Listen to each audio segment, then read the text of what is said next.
Depuis hier soir, on disait est-ce qu'on a été un peu dur avec les Bleus quand on a fait notre conférence de rédaction habituelle.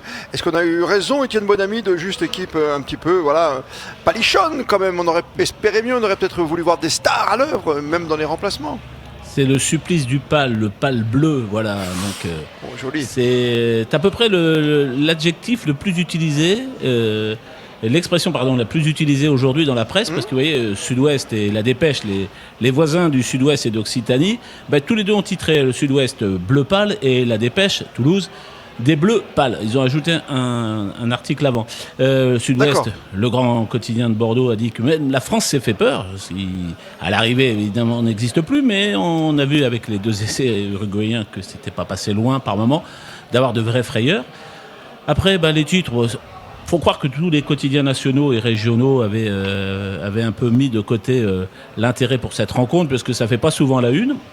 Évidemment, ça fait la une de l'équipe, qui a dit dans un titre que j'aime bien, au Nord, c'était très brouillon, comme au Nord c'était les corons, au Nord c'était très brouillon, voilà. Au Nord, voilà. c'était très brouillon. Et le titre pour donner les équipes, voilà, ce n'était pas l'Amérique, évidemment, puisqu'on jouait contre une équipe. Ce n'était pas l'Amérique. Voilà. On va chanter ce soir, c'est génial. Ouais, Soirée karaoké. C'est karaoké. On peut faire les yeux d'Émilie si vous voulez. Voilà. Free from desire. Je te fais toutes les chansons de l'équipe de France. Mais la bande son, elle est assurée. Hein. Et par exemple, l'équipe quand elle a noté, la note globale de l'équipe de France c'est 4,7. Et la note globale de l'Uruguay c'est 5. Un petit coup de pouce à l'envie des Uruguayens qui ont joué avec tous leurs moyens, mais qui ont fait ce qu'ils pouvaient. Et pourtant, l'homme du match est français, monsieur. L'homme du match est français, alors qu'un peu partout dans la presse, on a souligné, à juste titre, on l'avait dit hier aussi, que c'est plutôt Macalou que les gens ont vu efficace. Il a même pu être l'auteur d'un essai assez incroyable s'il n'avait pas commis une faute dans le rock. Voilà, c'est lui qui est plutôt le mieux noté un peu partout dans les quotidiens, y compris le Parisien, qui titre aussi mais des qui bleus note, blancs monsieur, pâles. qui note. Voilà. Ce sont les présidents qui notent ou... Non, ce sont les journalistes qui notent. Et alors, on cherche pour savoir qui note l'homme du match pour World Rugby. Voilà, qui a décidé de remettre le trophée à Maxime Loukou à la fin de la rencontre. Ouais. Alors, tout le monde étant d'accord que c'était un peu palichon, vous voyez, il n'y a que la Voix du Nord qui a dit la délivrance, avec une belle photo du 3e essai français, et ils ont dit l'essentiel c'est quand même qu'à l'arrivée ils sont invaincus les Français, évidemment statistiquement on aurait passé plus de 30 points, j'aurais dit d'accord pour la délivrance. Voilà, j'ai cru voir le président Macron se promener un petit peu hier, non, dans les coulisses de Pierre Mauroy.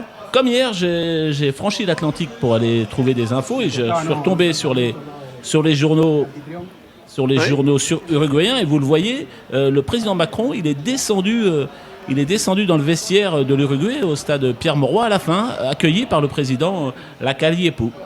Et très bien. Voilà, c'était très sympathique. Est-ce qu'il y avait de la bière à boire cul sec? Alors, il y a des photos sur le site de El Observador. Il y a une photo où on le voit boire une bière, mais surtout, je parle sur les paroles en espagnol du président Pou. Mais tu peux. Qui a donc fait un discours pour remercier ses joueurs, leur courage. C'est pas évident de débuter, et il a eu une petite rigolade parce qu'il a dit aux gars, vous savez, c'était pas facile de sauter, de bondir quand vous marquiez, parce qu'il y avait un autre à côté de moi. Alors ça, bien sûr, fait rire tout le monde. Et puis vous allez voir, il a aussi, puisqu'il avait le président Macron à côté de lui.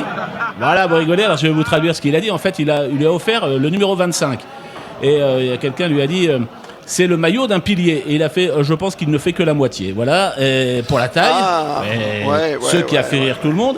Et puis quand même en conférence de presse, et ça a été repris dans les quotidiens uruguayens de Montevideo, le capitaine Villaseca, il a dit voilà, nous on veut écrire l'histoire, on veut entrer dans l'histoire, et on a fait le premier pas, ce qui résume la bonne satisfaction qu'ils ont eue de leur match contre les Français.